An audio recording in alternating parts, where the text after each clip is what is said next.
OnePlus 5 Review, the iPhone for Android fans. No longer bragging about killing flagships, but still asking fans to never settle, can the new OnePlus 5 still impress like older OnePlus phones could? Overview. Processor, Qualcomm Snapdragon 835. Octa-core Adreno 540 GPU. Screen size, 5.5 AMOLED. 1080p 16:9 aspect ratio. 83.392 square centimeters. Memory, 6/8 of a gigabyte RAM. Storage, 64 128 of a gigabyte UFS 2.1 storage. Dual SIM, no micro SD. Camera/S. Dual camera. 16MP standard camera. f/8 sensor. f/1.7 aperture. 24mm equivalent. 20MP zoom camera. f/8 sensor. f/2.6 aperture. 36mm equivalent.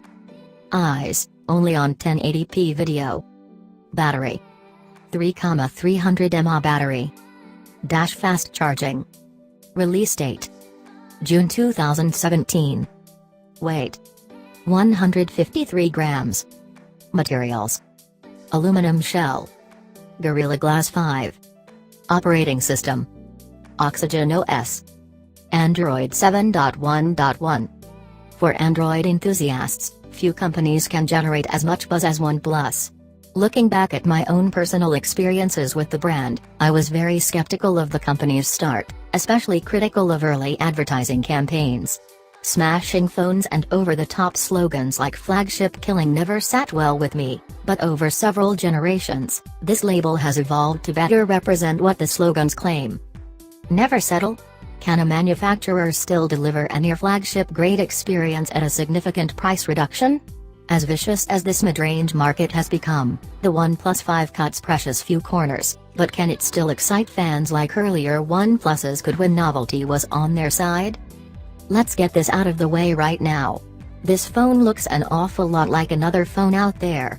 It's been well documented by now that the shell for the OnePlus 5 is nearly identical to the Oppo R11. A well-known relationship, BBK Electronics owns OnePlus, Oppo, and Vivo. There are minor differences, like the addition of the hardware mute switch, some sculpting on the sides, but otherwise, the same frame. There's nothing particularly objectionable about that. Automobiles do this regularly, same frame, different design accents, different options and trim. There's something kind of charming about two forks of the same company sharing resources and collaborating. For fans of these brands, the larger potential sin might be the design similarity to Apple's iPhone 7 Plus. A similar matte black finish. A similar overall layout. Nearly identical camera housing and camera options. Angled antenna bands. The main differences, less sculpting around the sensor, a gentle curve to the rear, instead of Apple's flat back, and retaining the 3.5mm headset jack. This aesthetic is as evolved as it really can be. We've lived through 3 generations of similar Apple products, so this is as low risk as a manufacturer can get. A phone that aims for a premium feel, and won't rock the boat. There's a difference between companies organically arriving at comparable design elements, and one company following another like a disciple. The OnePlus 5 crosses into the latter territory.